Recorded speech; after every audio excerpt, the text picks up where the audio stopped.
सभी छात्र ध्यान देंगे।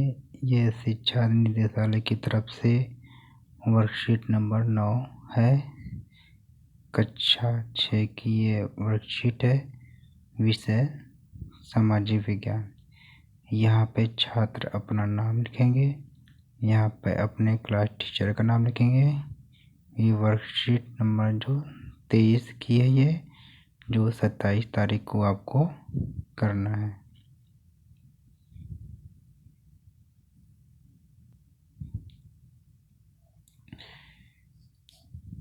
तो छात्रों, इस वर्कशीट में आपको विविधता, भेदभाव और समानता के लिए संघर्ष के बारे में बताया जाएगा।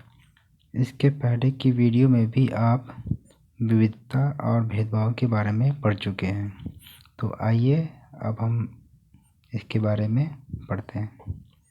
प्यारे विद्यार्थी, आज़ादी से पहले शोषित वर्ग, महिलाओं, जनजातियों, किसानों और समाज सुधारकों ने ब्रिटिश शासन से असमानताओं के खिलाफ लड़ाई लड़ी।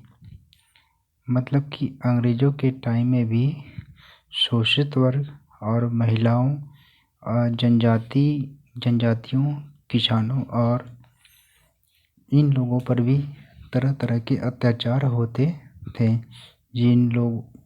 जिन लोगों ने इनसे लड़ाइयाँ लड़ी और इन असमानताओं से मुक्ति पाई।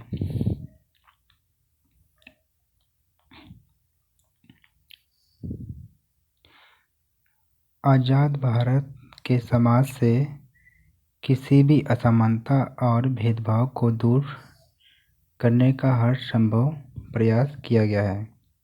हमारे देश में प्रत्येक व्यक्ति को समान अधिकार और समान अवसर प्राप्त है। वर्तमान समय में भारत में संविधान के द्वारा सभी नागरिकों को समानता का अधिकार दिया गया है और सभी लोगों को भेदभाव से दूर रहने का प्रयास किया गया है। और हमारे देश में व्यक्ति को सभी प्रकार के समान अधिकार दिया गया है और सभी लोगों को समान अवसर प्रदान किया गया है और लोग अपनी पसंद का काम चुनने के लिए स्वतंत्र है। हमारे देश के संविधान में यह व्यवस्था की गई है कि कोई भी व्यक्ति अपने पसंद के अनुसार अपना काम चुन सकता है। वो कोई भी बिजनेस या व्यापार कर सकता है। उस पर किसी भी प्रकार की कोई बंदिश नहीं है। लोगों को अपनी भाषा बोलने, त्यौहार मनाने और अभिव्यक्ति मतलब बोलने की पूर्ण आज़ादी है। भारतीय संविधान सभी भारतीयों को कानून की समझ समान मानता है। इसमें कहा गया है कि किसी भी व्यक्ति के साथ धर्म, लिंग, जाति, प्रदेश, भाषा, रंग आदि के आधार पर भेदभाव नहीं किया जाएगा। मतलब कि अब वर्तमान समय में किसी भी व्यक्ति के साथ धर्म के आधार पर, लिंग के आधार पर, जाति के आधार पर और भाषा के आधार पर भेदभाव नहीं किया जाएगा एवं सबके साथ समानता का व्यवहार किया जाएगा, चाहे वो व्यक्ति अमीर हो या गरीब हो।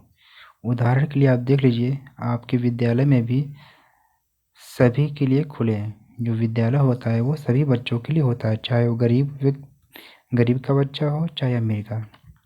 या चुनाव के समय आप देख लीजिए, मतदान के समय में सबको वोट देने का अधिकार है, चाहे वो व्यक्ति गरीब हो या चाहे व्यक्ति अमीर।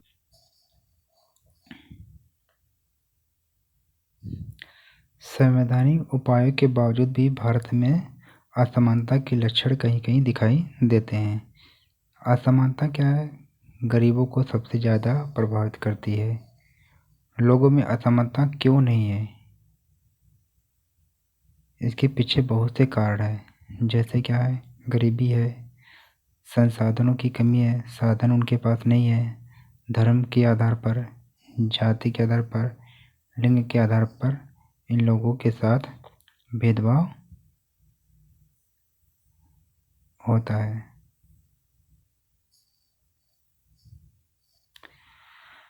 लेकिन समानता के लिए बहुत से व्यक्तियों ने तथा संगठनों ने संघर्ष किया समय समय पर असमानता को दूर करने के लिए, जिसमें नाम डॉक्टर भीमराव अम्बेडकर का आता है, जिन्होंने सामाजिक असमानता को दूर करने के लिए मंदिरों में सभी के प्रवेश हेतु संघर्ष किया।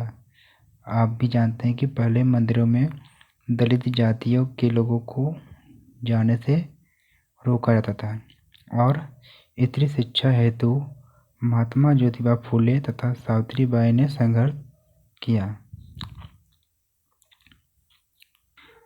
अब हम यहाँ पर देखते हैं, नीचे के क्वेश्चनों को हल करने की कोशिश करते हैं।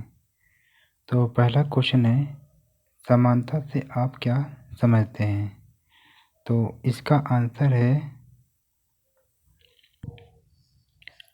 प्रश्न 1 का आंसर जो है आपका यहाँ से लेकर, प्रश्न 1 का आंसर आपको जो है यहाँ से लेकर यहाँ तक है।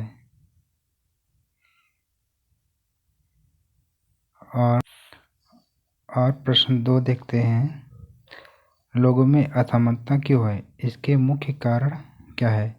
तो इसका जो आंसर है आपको यहाँ से मिल जाएगा, ये यहाँ से। इसके पीछे बहुत से कारण हैं, जैसे गरीबी, संसाधन इत्यादि।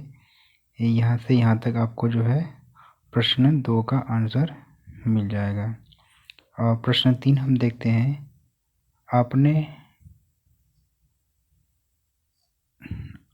आपको अपने आसपास किस तरह की असमानता दिखाई देती है, कुछ उदाहरण दीजिए। तो आपको जो आपके आसपास जो भी असमानता दिखाई देती है उसका आपको यहाँ पर उदाहरण सहित आंसर लिखना है। तो यहाँ पर मैंने लिख रखा है कि हमें अपने चारों तरफ जाति, धर्म, लिंग, प्रदेश, भाषा आदि के आधार पर असमानता दिखाई देती है। तो अब हम प्रश्न 4 देखते हैं।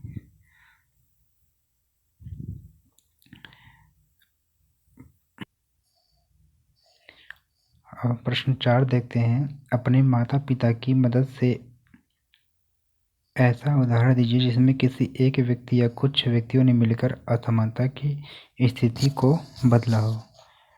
तो आपके अनुसार कोई भी व्यक्ति हो सकता है या कोई भी घटना हो सकती है जिन्होंने छुआछूत से संबंधित समस्याओं को या असमानता को दूर करने के लिए आगे बढ़ के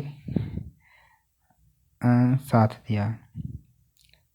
यहाँ पर हमने भी एक उदाहरण दे रखा है जो डॉक्टर भीमराव अम्बेडकर के बारे में है।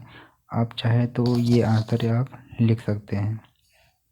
डॉक्टर अम्बेडकर की अगुवाई में छेड़े गए पहले दलित विद्रोह अर्थात महाड़ सत्याग्रह जो 1927 में चला था के बारे में हमने पढ़ा है कि किस तरह उनकी अगुवाई में महाड़ नामक जगह पर स्थित चौदार तालाब पर हजारों की तादाद में लोग पहुँचते थे और उन्होंने वहाँ पानी पिया था।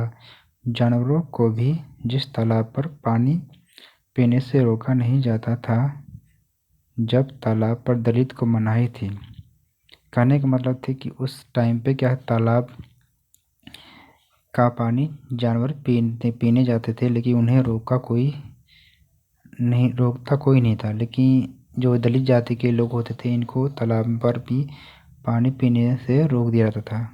और इस मनाही के खिलाफ इस सत्याग्रह ने बगावत का बिगुल फूंका और असमानता को हटाने का प्रयास किया। तो छात्रों, हमने यहाँ पर देखा कि इस वर्कशीट को हम बहुत ही आसानी से कर पाएँ और सभी क्वेश्चनों को हल किया। धन्यवाद छात्रों।